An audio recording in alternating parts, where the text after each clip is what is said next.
Initiation à la photographie, module 23, photographier des fleurs. Au cours de nos sorties et de nos voyages, nous apercevons souvent des fleurs et l'envie de les photographier nous prend. La photographie de fleurs est plus difficile qu'elle ne semble à première vue. Les fleurs sont très fragiles, perchées sur leurs tiges. Le moindre petit déplacement d'air fait qu'elles se balancent. Donc, elles sont presque toujours en mouvement. Pour compenser ceci, j'utilise habituellement le mode priorité à la vitesse et mets la vitesse à au moins 1/250e de seconde, et plus vite si possible, 1/500e, même 1/1000e de seconde, selon la force du vent ou de la brise. Il faut bien ajuster la sensibilité ISO en conséquence. ISO 100 pour commencer, ISO 200 ensuite, et au maximum ISO 400 afin de ne pas générer trop de bruit. Quel objectif utiliser pour la proxy photographie? J'utilise ensuite mon objectif 55-200 mm afin de pouvoir faire de très gros plans.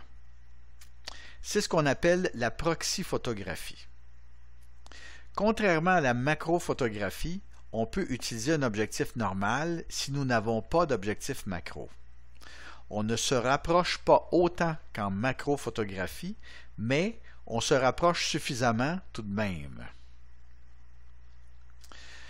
De magnifiques flous artistiques appelés bokeh. Un zoom téléobjectif permet de créer de magnifiques flous artistiques aussi appelés bokeh.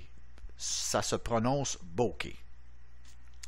Si on recherche la profondeur de champ ou si on souhaite photographier de plus grands ensembles, une plate-bande par exemple, on pourra utiliser un zoom normal, par exemple un 16-50 ou une 18-55 mm.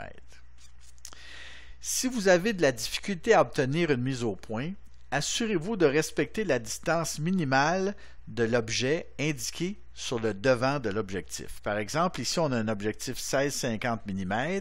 Les distances minimales à 16 mm sont de 0.25 m ou 0.82 pieds et à 50 mm de 0.30 m ou 0.98 pieds. C'est très important parce que souvent, notre appareil photo a de la difficulté à effectuer la mise au point parce qu'on est trop près de l'objet qu'on veut photographier. Il faut se rappeler qu'avec un objectif normal, on n'a pas un objectif macro qui nous permet de se rapprocher tout près de cet objet-là qu'on veut photographier. La mise au point maintenant. J'utilise le mode de mise au point au centre de l'image afin de pouvoir faire la mise au point sur une partie du sujet, par exemple les pistils. Alors, on voit ici qu'on a un petit rectangle vert et la mise au point sera faite sur la portion de l'image qui est à l'intérieur de ce rectangle-là. Si on veut faire la mise au point, par exemple, sur les pistils et qu'on veut recadrer l'image, on enfonce à mi-parcours ou à mi-chemin le déclencheur et une fois que la mise au point a été effectuée, on peut recadrer l'image tout en maintenant le déclencheur enfoncé à mi-chemin et de cette façon-là, on va garder la mise au point. Une fois que le cadrage est bien effectué, on enfonce complètement le déclencheur et à ce moment-là, on prend la photographie.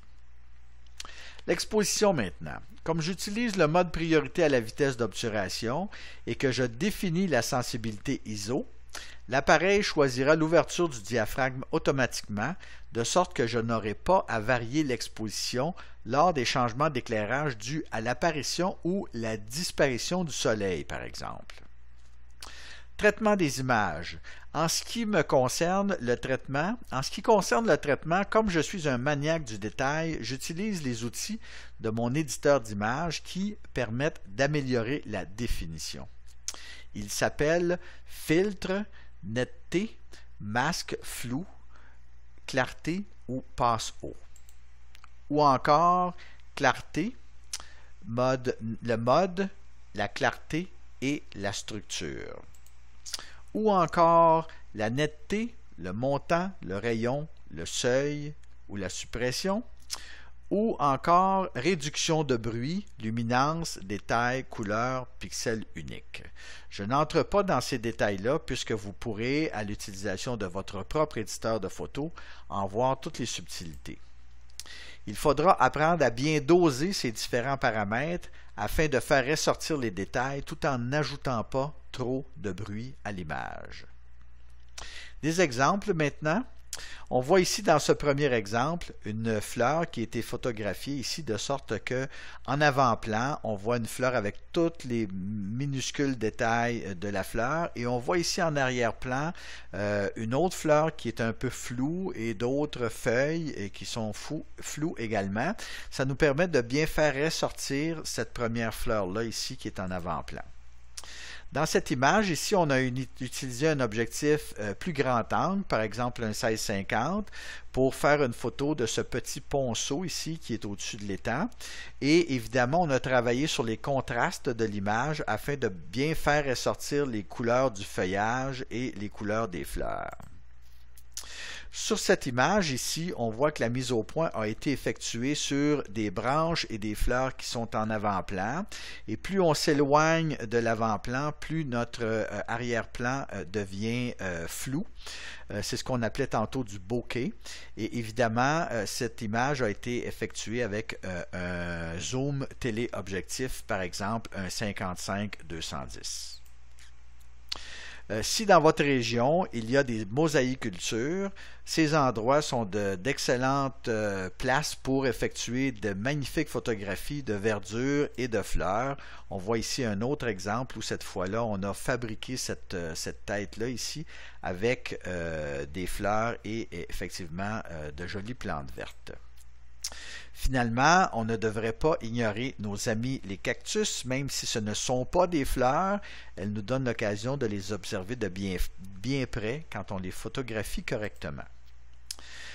Lorsqu'on photographie des fleurs, il est aussi intéressant de s'attacher ou de s'attarder aux petits objets ou aux petits animaux, petites bêtes, des insectes. Ici, par exemple, il y a au moins 1, 2, 3, 4, 5 abeilles qui sont en train de la butiner.